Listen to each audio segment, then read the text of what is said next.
স্থানীয় সরকার নির্বাচনকে সামনে রেখে কোমর বেঁধে নেমেছে জামায়াতে ইসলামী। এরই মধ্যে 9টি সিটি কর্পোরেশনে মেয়র প্রার্থী চূড়ান্ত করেছে দলটি। যদিও সব প্রার্থীর নাম এখনো আনুষ্ঠানিকভাবে ঘোষণা করা হয়নি, তবে দলের উচ্চ পর্যায় থেকে নির্দেশনা পেয়ে মনোনীত প্রার্থীরা নিজ নিজ এলাকায় জনসংযোগে ব্যস্ত সময় পার করছেন।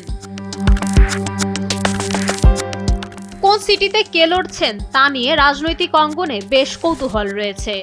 দলীয় সূত্রে পাওয়া তথ্য অনুযায়ী ঢাকা উত্তর সিটিতে লড়ছেন মহানগর আমির সেলিম উদ্দিন এবং দক্ষিণে প্রার্থী করা হয়েছে ডাকসুর ভিপি সাদিক কায়েমকে। এছাড়া চট্টগ্রামের জন্য মনোনীত হয়েছেন অধ্যক্ষ মোহাম্মদ শামসুজ্জামান হেলালি, খুলনায় মিয়া গোলাম পরওয়ার, বরিশালে মুয়াজ্জম হোসাইন হেলাল, রংপুরে এটিএম আজম খান, গাজীপুরে মোহাম্মদ হাফিজুর রহমান, নারায়ণগঞ্জে আব্দুল জব্বার এবং ময়মনসিংহ সিটি কর্পোরেশনে কামরুল এহসান এমরুলকে চূড়ান্ত করা হয়েছে।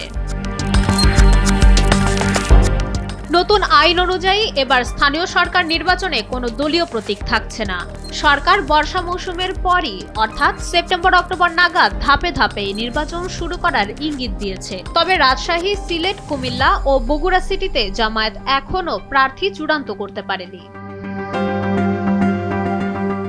তৃণমূল ও তাদের সহযোগী সংগঠনের মতামতের ভিত্তিতেই জামায়াত তাদের প্রার্থীদের তালিকা চূড়ান্ত করেছে। বিশেষ করে ঢাকা উত্তরের সেলিম উদ্দিনের দীর্ঘ অভিজ্ঞতা এবং দক্ষিণে সাদিক কায়েমকে তরুণ ও জুলাই অভ্যুত্থানের পরিচিত মুখ হিসেবে তুলে ধরে জয়ের লক্ষ্য নিয়ে এগোচ্ছে দলটি।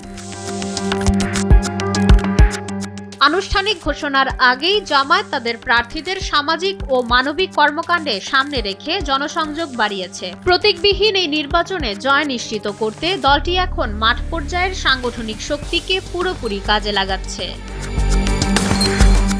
মাইশা মালিহা, সময়ের আলো।